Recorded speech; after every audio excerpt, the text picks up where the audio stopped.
ହାତୀ ଆସିକିରି ମୋ ଘର ଦ୍ୱାର ଭାଙ୍ଗିକିରି ବଞ୍ଚିବି ଖରା ତାତିରେ କୁଆଡେ ଯିବି। ହାତୀ ମହାପୁର ଆସିକିରି ଘର ଦ୍ୱାର ଭାଙ୍ଗି ଚାଉଳ। ଅନୁଗୁଳ ଜିଲ୍ଲା ଛେଣ୍ଡିପଦା ବ୍ଲକ ରଙ୍ଗମାଟିଆ ସାହିରେ ରାତି ଆସି ଘରେ ଶୋଇଥିବା ସମୟରେ ଭାଙ୍ଗି ଦେଇଛି। ଦେଖନ୍ତୁ ପୁରା କାନ୍ଥ ଭାଙ୍ଗି ଦେଇଛି, ଚାଉଳ ସଫର ପୁରା କିଛି ପକେଇ ଦେଇଛି। ଆଉ ଘରେ ଯାହା ଚିନ୍ତା ଚାଉଳ ଯାହା ସବୁ ନୀତିଦିନ ଚଳିବା ପାଇଁ ଥିଲା ସେ ସବୁ ନେଇକି ସବୁ ଫିଙ୍ଗି ଦେଇଛି। ତମ ନାଁଟା କଣ?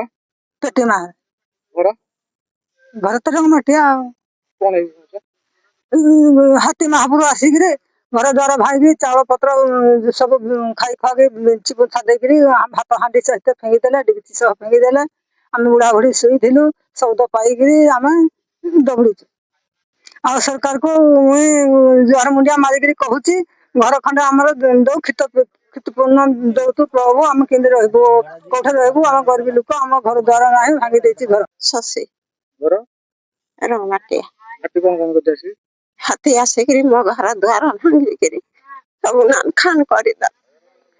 ମୁଇଁ କେମିତି ବଞ୍ଚିବି ଖରା ତାତିରେ କୁଆଡେ ଯିବି?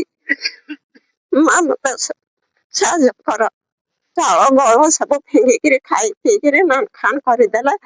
ତେଲ ଲୁଣ କିଛି ନାହିଁ ନା, ସବୁ ଖାନ କରିଦେଇଛି। ମୁଇଁ କେମିତି ଚଳିବି? ମୁଇଁ କେମିତି ଖାଇବି? ଆସିକିରି ଘର ଦ୍ୱାର ଭାଙ୍ଗି ଚାଉଳ ପତ୍ର ସବୁ ଗୀତି ଗୀତା ଖାଇ ଖାଇ ଘର ଦ୍ୱାର ଭାଙ୍ଗି ନଥନା।